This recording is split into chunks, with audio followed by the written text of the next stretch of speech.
এই সরলটা লক্ষ্য করে দেখো, এখানে গুণ আছে, ভাগ আছে, যোগ আছে, বিয়োগ আছে।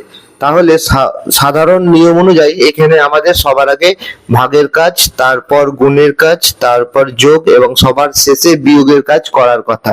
কিন্তু কখনো কখনো আমাদের ভাগের কাজ প্রথমে করা উচিত হলেও আমরা ভাগের কাজ করব না আগে।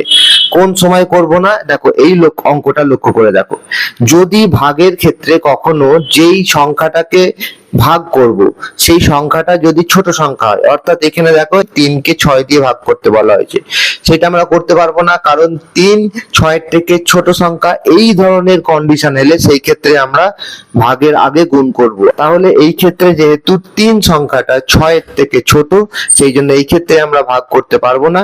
এই ক্ষেত্রে আমাদের গুণটা আগে করে নিতে হবে। তাহলে আমরা সবার আগে গুণ করব, 4 গুণ 3, এইটাকে আমাদের আগে করতে হবে। তাহলে চলো অঙ্কটা শুরু করি। 4কে 3 দিয়ে গুণ করলে হয় 12। এবার লেখো ভাগ 6 যোগ 7 বিয়োগ 4। লক্ষ্য করে দেখো, এইবার এই অঙ্কের মধ্যে ভাগ আছে, যোগ আছে আর বিয়োগ আছে।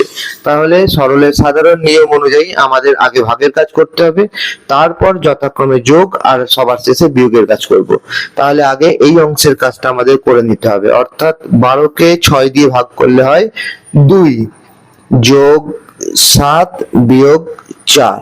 এবার দেখো যোগ আর বিয়োগ অঙ্কের মধ্যে আছে, তাহলে আমাদের আগে যোগের কাজ করতে হবে।